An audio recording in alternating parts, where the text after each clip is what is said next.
திருக்குறளுடைய ஆரம்ப 10 வெண்பாவை எடுத்து பார்ப்போமானால் முதல் வெண்பா தொடங்கி கடைசி 10 வெண்பா வரை முழுக்க முழுக்க விண்ணுலகத்தை பற்றி தான் பேசுகிறது. குறிப்பாக முதல் வெண்பாவை நாம் பார்ப்போம். அகர முதல எழுத்தெல்லாம் ஆதி பகவன் முதற்றே உலகு. இதற்கு பல விதமான பொருளை கொடுத்திருப்பார்கள். காமாலை நோயுடன் பார்க்கிறதெல்லாம் மஞ்சளாக தெரியும் போது எந்த ஒரு மனிதன் எந்த சித்தாந்தமாக இருந்தாலும் அந்த சித்தாந்தத்தின் வழியாக பார்த்து விளக்கம் கொடுக்கின்றான்.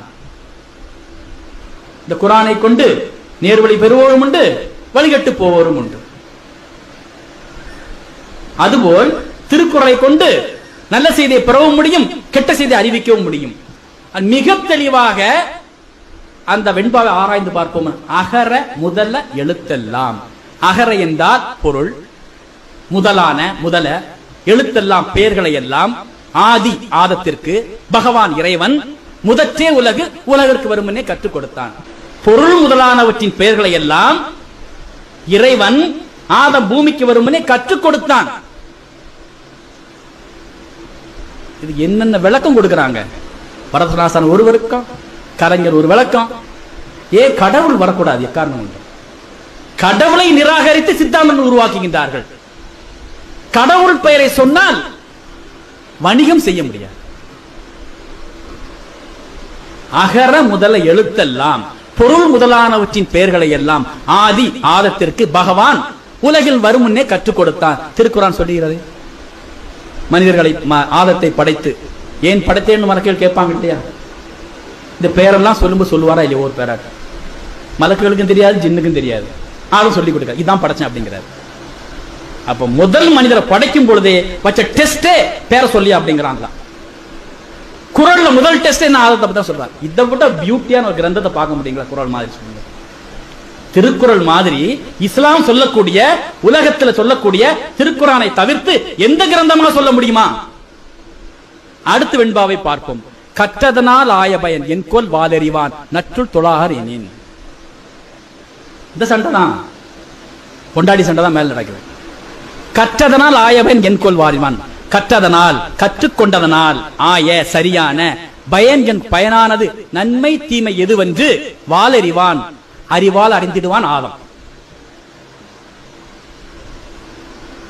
கற்றுக்கொண்டதனால், இறைவன் மூலமாக ஆதம் கற்றுக்கொண்டதனால் நன்மை தீமை எதுவென்று ஆதத்திற்கு தெரியும். அடுத்து சொல்றான் கடவுள்ல, நற்றுள் தொழார் எனின். இணைத்தாள் இருக்காள, ஏவாள் இருக்காள், ஒவ்வை இருக்கிறாள், கீழ்ப்படியாத ஆக்கினாள். இணைத்தாள் தொழார் எனின்.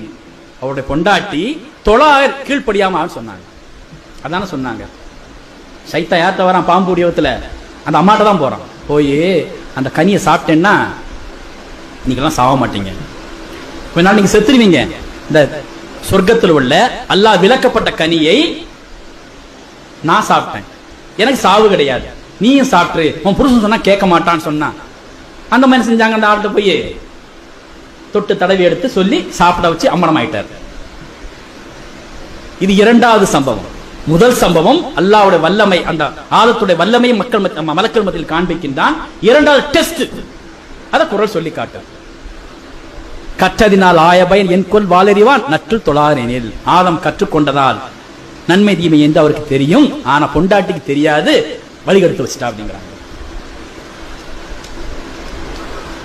அடுத்து மூன்றாவது வெண்பாவை பார்ப்போமானால், மலர்மிசை ஏகினான் மான் அழி சேர்ந்தார் நிலமிசை நீடு வாழ்வாள். மலர்மிசை பூமி மேல், சொர்க்க பூஞ்சோலையில், பூமேல் மலர்மிசை பூமேல் சொர்க்கத்தில் உள்ள பூஞ்சோலையில் ஏகினான் கூறினான் இறைவன் மான், கருணை கொண்டு இறைவன் கூறுகின்றான், அடி சேர்ந்தார்கள் சரணடைந்தரை பார்த்து, இருவரையும் பார்த்து நாங்க தப்பு பண்ணிட்டோம், தெரியாமல் கனியை சாப்பிட்டுட்டோம் சொன்ன உடனே அல்லாஹ் சொல்றா இருந்துகிட்டு, நிலமிசை நீடு வாழ்வார். பூமி மேல குறிப்பிட்ட காலம் நீங்க வாழ்ந்துட்டு வாங்கன்னு அல்லாஹ் சொல்லியிருப்பான். கருணையோடு அல்லாஹ் சொல்றான். மலர்மிசை ஏகினான் மான் அடி சேர்ந்தார்க்கு நிலைமிசை நீடு வாழ்வீர். பூமி மேல சிலர் வாழ்ந்துட்டு வான்னு சொல்லிட்டு ஆதமை ஹவ்வாய் சொல்லி அந்த பாவ மன்னிப்பு கொடுத்து கீழே இறக்கி வைக்கிறான்னு யார் சொல்றா? திருக்குறள் சொல்லி காட்டு. இது மூன்றாவது ஸ்டேஜ். இரண்டாவது தப்பு பண்றது இரண்டாவது வெண்பா சொல்லுது, பாவ மன்னிப்பு மூன்றாவது வெண்பா சொல்லுது. அடுத்து நாலாவது வெண்பா என்ன சொல்றதுன்னா, வேண்டுதல் வேண்டாமையிலான் அடி சேர்ந்தார்க்கு யாண்டும் இடும்பையில. வேண்டுவது பிரார்த்தனை செஞ்சு கலையர் இறங்கணும்னே வேலையை துவா செய்யறது தானே. ஆதத்தை ஸ்ரீலங்கால எல்லாம் இறக்கி விட்டான், ஹவா அரபியால இறக்கி விட்டாங்க. பிரிச்சு வாழ சுத்தி சுத்தும் போது என்ன தெரியும்? திங்கிறது, குடிக்கிறது, துவா செய்யறது. வேண்டுவது வேண்டாடமை, வேண்டுதல் வேண்டாமையிலான் அடி சேர்ந்தார்க்கு யாண்டும் இடுமையிலா. வேண்டுதல் என்றால் வேண்டுவது, வேண்டாமையிலான் யாதொரு தேவையுமற்ற அடி சேர்ந்தார்க்கு, அடி சேர்ந்தார்க்கு யாதொரு தேவையில்லாத இறைவன்பால் வேண்டுமானால் காலமெல்லாம் அச்சமில்லாம் வாழலாம் என்று குறள் 4வது சொல்லி காட்டுகிறது. இறைவன்ட்ட துவா செய்யுங்க, அவன் தான் தேவையற்ற. உங்க தேவைய அவன்கிட்ட கேளுங்க. யார் சொல்றா? வள்ளுவன் சொல்றான், திருக்குறள் சொல்கிறது. அவனுக்கு பேர் சிலைசி அவன்கிட்ட கேட்டது என்னங்கிறீங்க? அவன் கேட்க சொல்ல அல்லாஹ் கேட்க சொல்றான் வள்ளுவர். அடுத்து 5வது வெண்பா என்ன சொல்றதுன்னா, இருள் சேர் இருவினையும் சேரா பொருள் சேர் புகழ் புரிந்தார் மட்டு. இங்க விஞ்ஞானம் சொல்லி காட்டுறாங்க, வல்லமை அல்லாஹ் சொல்லி காட்டுறான். இருள் சேர், இருள் சூழ்ந்த இந்த பூமியிலே ஒளிவிளக்காய் வரக்கூடிய சூரியனும் சந்திரனும் இருவினையும் சேரா. இருள் சேர்ந்த பூமிக்கு ஒளிவிளக்காய் வரக்கூடிய சூரியனும் சந்திரனும் ஒன்றை ஒன்று முந்த முடியாது, ஒன்றை ஒன்று சேர முடியாது. இவரையெல்லாம் செய்த பொருள் சேர் புகழ் புரிந்தார் மட்டு. இத்தகைய வல்லமையுள்ள இறைவனை கண்டு நன்றி கொண்டார்கள் இணைந்து. அவங்க கண்ணுக்கு அன்றைக்கு சூரிய சந்திரன் தெரியும். ரசூலுல்லாஹ் மாதிரி மிகராஜ்ல கூட்டிட்டு போகல. அப்ப சூரியனை சந்திரன் அதனுடைய சுழற்சி ஒன்னை ஒன்று சேராது. இது எத்தனை வல்லமைன்னு சொல்லிட்டு நன்றி செலுத்துறாங்க. யாரு? ஆதமும் ஹவ்வா என்று 5வது குறள் சொல்லி காட்டுகிறது.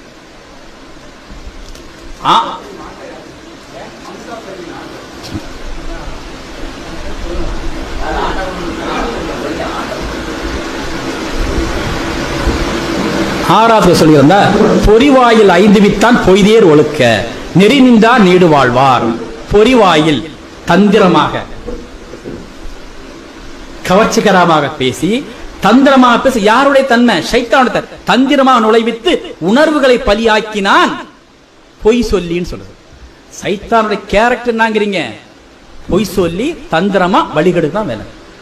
அதுதான் குறள் சொல்லுது, பொறிவாயில் 5 வித்தான் பொய்தீர் ஒழுக்க. தந்திரமா நுழைவித்து 5 வித்தான் உணர்வுகளை பலியாக்கி பொய்தீர் பொய்யை வலியுறுத்தி ஒழுக்க பேசி சைத்தான் நெறி நின்றார் நீடு வாழ்வார். நேர்வழி நிற்பவர்கள் நிலைத்து வாழ்வார்கள். 7வது வெண்பா என்ன சொல்கிறதுன்னா, தனக்கு ஓமை இல்லாதான் தாழ் சேர்ந்தார்கல்லால் மனக்கவலை மாற்றல் அரிது. தனக்கு ஓமை, தனக்கு ஓமை இல்லாத, தனக்கு ஓமை இல்லாத என்று சொல்லக்கூடிய சைத்தான். ஆதத்தை நீ மண்ணில் படைச்ச, என்னை நெருப்புல படைச்சிருக்கிற. ஆதத்தை விட நான் உயர்ந்தவன் யார் தம்பட்ட அடிச்சான்? ஆணவம் யார்? இறைவன் முன்னால் முதலாக ஆணவம் கொண்டு பேசியவரை யாரு? அந்த இப்லீஸ்.